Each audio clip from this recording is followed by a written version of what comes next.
là, à l'entrée de l'AFDEL, moi, j'étais déjà en formation au Maroc et je faisais des va-et-vient. Je vais vous le dire, ça me fait mal. L'AFDEL, je ne sais pas, infiltré par des Rwandais, va brûler tous les atlas de la RDC. C'est vrai qu'aujourd'hui, on n'a plus de documentation, le reste a même été emporté. Et c'est une histoire à réécrire. Il faut que les Congolais qui me regardent, tout droit dans les yeux, les comprennent. Le pays n'a pas de carte. Même pas au musée de Tervuren. Et ce qui est au musée de Tervuren est bloqué par le Belge. Et le Belge demande des négociations pour qu'ils puissent nous rapatrier quelques cartes. Et où en sommes-nous avec ces négociations? Est-ce qu'il y a quelque chose qui est entrepris? Je suis allé au musée moi-même en tant que directeur général à plusieurs reprises. Et nous avons signé la coopération avec le musée de Tervuren pour que nous puissions retravailler la cartographie de la RDC. Les Belges m'ont dit qu'ils n'étaient pas à mesure de travailler parce que le Congo est trop grand et nous avons signé des contrats triangulaires Congo, Belgique, France pour utiliser Airbus, la société Airbus, afin que tous les avions qui circulent au-dessus de la RDC puissent nous fournir des images afin que nous puissions réécrire la géographie de la RDC. Mais cela contre les minéraux. Ça n'a jamais marché. Donc, à ce jour, l'Institut géographique, tout était...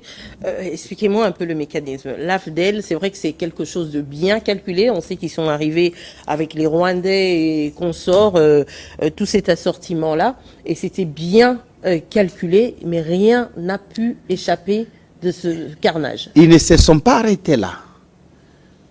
La mission était de ne laisser aucune carte géographique en RDC. Ils ont visité ces passes. Ils ont bloqué Léon de Saint-Moulin. Ils ont tout retiré. Ils sont allés à l'UNIKIN, à l'UPN, à l'UNILU. Ils ont tué le directeur général provincial du Sud Kivu, qui a voulu résister sur la botte à Bukavu, assassiné. Et ils ont mis en débandade tous ceux qui pouvaient réécrire les cartes. Et je vous l'ai dit, les Congolais n'ont jamais rêvé qu'on leur a pris quelque chose de plus précieux, c'est la cartographie. On a l'impression que c'est un peu une sorte de... On ne se soucie pas tellement de cet état de choses. Exactement, c'est parce qu'on veut effacer la mémoire. Quand vous parlez, on dit Gaël. Même si je ne vous vois pas, mais je vous vois. Exactement. J'ai votre image. Est-ce qu'on n'a déjà pas réussi à effacer la mémoire du Congolais? On a effacé la mémoire. Je vous donne un petit exemple. Le lac Mwero, qui produit les bitoï dans le Katanga, qui est comme un ballon que le pied de Katanga est en train de botter. Toutes les cartes anciennes, nous avons ces lacs. Mais la génération actuelle ne connaît pas ces lacs. Vous voulez nous dire que le Congo, la RDC d'aujourd'hui, sortie des entrailles de la colonisation, n'est plus le même pays? Non, n'est plus le même pays. Nous avons perdu toutes les limites maritimes. Par exemple, quand nous prenions l'indépendance en 1960, tous les grands lacs nous appartenaient. Tanganyika, Albert, ainsi de suite. On a appris ça, hein. Je me souviens que ça, au moins, on a appris à l'école primaire. Et je vous dis que les Zambiens, tous ces gens, ils n'avaient pas droit de se rapprocher de tous ces lacs. À ce jour, ces lacs ne nous appartiennent pas. À ce jour, nous n'avons que quelques 500 mètres de bordure. Et toutes les eaux sont récupérées par le pays. On sait pourtant que la RDC est un peu riche en cours d'eau. Mais vous entendez parler, on arrête les Nandais tout le temps sur le lac Albert. Les Nandais disent qu'ils pêchaient jusqu'au temps des Maïnes. Mais on leur dit non, maintenant, ce n'est plus encore le Congo, c'est devenu l'Ouganda. C'est plein de villageois nandais, au Cachot, à Kampala, soi-disant qu'ils ont traversé les frontières maritimes.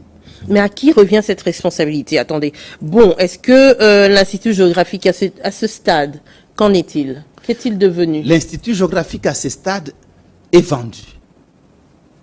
À qui? Vendu, ça veut dire a disparu? Est en train de disparaître. Et ça veut dire que les Rwandais ont réussi. J'ai été contacté par l'ECC, l'église Protestante, l'église du Christ au Congo. Oui, Christ au Congo, et puis aussi soutenu par la SENCO pour refaire la cartographie, mais en tant qu'universitaire à l'UPN, pas à l'Institut géographique.